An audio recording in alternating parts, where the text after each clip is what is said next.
حضرت عوف ابن مالک اشجعی رضی اللہ تعالی عنہ دا یو جلیل القدر صحابی دی. روایاتو کې راځي نبی علیہ السلام خبر شو چې د دو زوی هغه چا تختولی دی او دشمنانو تختولی دی او کتابونو لیکلي دي روایاتو کې راځي چې هغه زوی ولا هغه دشمنانو د سرمنو په تارونو باندې تړلی سرمنې دا سرمن چې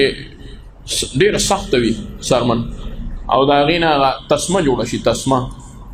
یاره دې وخت سره به داسې و چې سم په بلډینګ ویر یې تړلی بلډینګ ویر ني چې اړو بیا د خلاصېدو څه دغه ني بل دا بلډینګ ویر بیا هم لا غوټه نه اخلي په پلاس باندې او دا سرمن چې دی نو دا خو داسې غوټه واخلي چې بیا پرانیستل ګران په سرمنو باندې تړلی او د سرمنو په تارونو او په مزو باندې.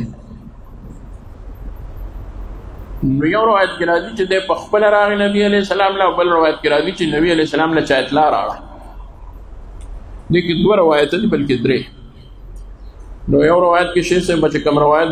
بیانولو هغوی به فرمایل نبي علیه السلام وفرمایل عوف ابن مالک اشجعي ته په خپله باندې وی لا حول ولا قوة الا بالله وایه کثرت سره وایه بس هغه شروع کړه او چې څنګه دا آیت دا وظیفه شروع کړه لا حول ولا قوة الا بالله نو دی وایي دویمه ورځ به زما نه د ملاقات د نبي علیه السلام او د دې وظیفې ډېر به مې وي چې دې کې مازدیګر کې زه ناست وم په کور کې خپه پریشانه ناست وم او بیبي مې هلته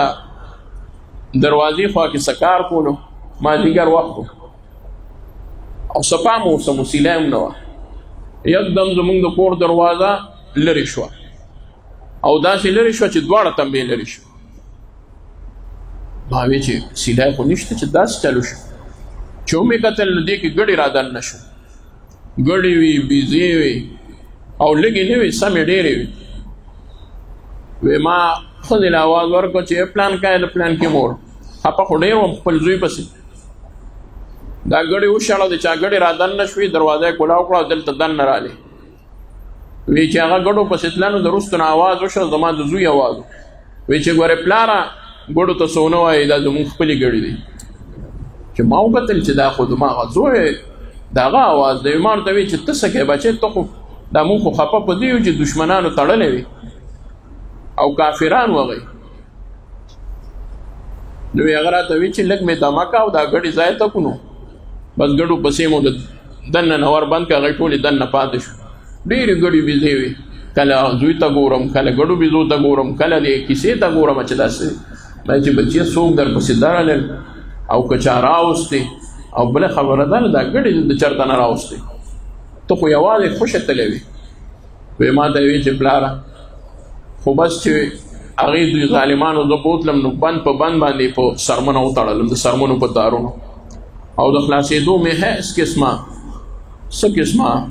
گنجایش او امکان نه دې کې هغه وخت یاد کړه کوم وخت نه چې نبي علیه السلام دا وظیفه د پلار له ورکړې وه پلان کې وخت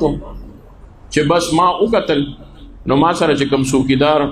په ما باندې ودرولی چې ما هغه ته وکتل هغه باندې خوب زور وکړو داسې یې کړل هغه ته ما وکتل ما ویله یو دوه ځله اواز هم ورکړو پلان کې ما له اوبه راکاسې مې وویل هغه ویل ته څوک یې چې ما به پاسې داسې کلکوده شوی او وی خرار یې هم شروع کړو بلکې وی ما داسې په خپه اوړه کړو وی هغه هغې سره هم نه پاسېدی ما چې اشنا خو پوښودلی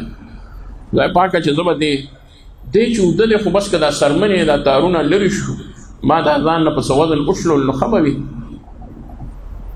نو زه هم به ځکه چې دی خو هسې ومودلی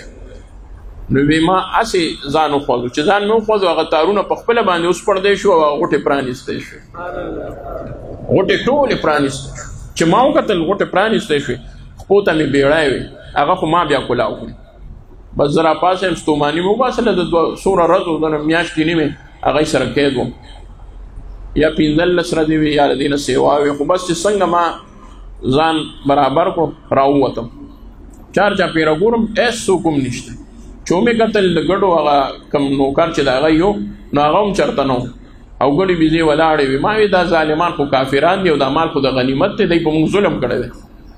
وی ما چې لختې ته لاس که تا به ویږي نه د دې ګډو بیزو زه شپون کیم هغوی د ما نه مخکې روانې شوې وی زه بیا په دې نه پوهېدم چې اوس به دا ګډې زه شړم څنګه وي ما ګډې لرې نه وې سرولې خو دا ګډې په خپله زموږ د کور په طرف باندې را روانې شوې او بیا یې زموږ د کور دا دروازه دی ځان له په خپله لرې کړې ده د کور پسې وروستو را روانو پلاره نه پوهېږم چې الله دا امداد وکړو چې دا په څه مناسبت باندې په موږ دومره لوی فضل کوي ما ورته وی چې دا په دې چې نبي علیه السلام ماته کلمه د لا حول ولا قوة الا بالله ښولی وه شیخ صاحب رحمت الله علیه وفرمایل ګورې د دې دومره لوی طاقت دی چې په دې وظیفه کې الله رب العزت نبي علیه السلام فرمایي د عرش خزانې ایښې دي یوې زوی روب زوی راغی او زوی هم تش رانغی مال او حال سره راغی نو هغوی به وي که د چا نه بهر زوی تللی یو کار یې نه او خط او ټلیفون نه کوي کیسټ نه رالیږي وایي دا وظیفه شروع کړه ډېر مال به وګټي او ډېر مال به درله راړي وایي دا وظیفه کوي بله چې دا معلومه شوه چې دا وظیفه د بل لپاره هم بنده کولی شي پلار یې د زوی لپاره وکړه هغه له الله مال ورکړه نو که دا پلاران خو دکه شان ناست دي زامنو ته او زامن کار په سیزینو کار خو زامن کوي خو وظیفه خو نه کوي نو دا پلاران دی ولا وظیفې کوي یو روایت کې راځي چې دا آیت شریف د سوره توبه د آخري آیت دا نبی علیہ السلام دی ته ښولی نبی علیہ السلام دا آیت شریف دی ته ښولی دا سوره توبه د آخري آیت چې لقد جاءكم رسول من انفسكم لقد جاءكم رسول من انفسكم عزيز عليه ما عنتم حريص عليكم بالمؤمنين رؤوف رحيم فإن تولوا فقل حسبي الله لا إله إلا هو عليه توكلت وهو رب العرش العظيم دا روايه چې دا شروع کنوي دا زوی راغی او یو محدث لیکلی دی د دې شان نزول د دې آیت شریف ومن يتق الله يجعل له مخرجا ويرزقه من حيث لا يحتسب هغه د عوف ابن مالک دا زوی دی یو روایت پکې دا دی شان نزول د دې دا دی چې کله هغه الله راوستل زوی راوستو نو الله دا آیت نازل کو هغه څوک چې ځان بچ کړي د مخالفت د الله نه لکه د صحابو چې ځان بچ کړي دي نو یجعل له مخرجا الله به له د مصیبت نه لار کولاو کې په بایپاس په لکه د عوف ابن مالک د زوی راولي ويرزقه من حيث لا يحتسب او رزق او ګړي بيزي به له داغه طرف نه ورکړي چې داغه په خیال او ګمان کې هم نه وي دا زوی خو عوف ابن مالک مزدورای له نو لګلې هغه ته هغه تختول خو التن الله رب العزت سره د ګړو بيزو راوست نو د عمل صالح د ذکر فائدې دادي چې الله بدر له هر څه برابر خو الله جل شانه دا آیت نازل کو تر قیامت پورې چې کم مؤمن مسلمان ځان د الله د مخالفت نه بچ کړي الله رب العزت به د مصیبتونو نه محفوظ ساتي او رزق به ولا ډیر فریوانه او داغه طرف نه ورکړي چې د په خواب او ګمان کې نه وي نو الله دې زموږ اعمال صالحه نصیب کړي څوک چې راشي ماته او وی کاروبار نه چلیږي نو زور دوام دا څوک اشراق نه رستو بشي سوي چې 2 رکعات صلات حاجت هم کوه او بیا الله ته متوجه کېږه او بیا راځه دکان کې کېنه الله باندې هر څه برابر نو چې څوک په خوی طریقې سره او په یقین سره دا وکړي نو هغه بیا وایي زموږ کاروبار ډېر زیات شو بلکې دا زه به درته وایم داسې ملګري به هم د مجلس کې وي چې کاروبار یې دومره ډېر شوی دی چې اوس هغوی وایي موږ پکې ډېره ګرانه شو سر کارونو ته روزګارېږو ډېر شوی دی نو هم تاسو څه نه داسې زما باندې د زړه نه دعاګانې کوئ یو خو زوم هم بس په چا دوره خفه شم وام خدای ډېر سوله ورکړه هغه دوره ډېر خدای ورکړي چې هغه بیا ډوډۍ پله راځي نه چې صاحب لمه چې څوک ډېر وخت پس راغی ولې بیا خوار شوی نو چې ښه شی نو هم به راځئ او که نه غرض به نه کوئ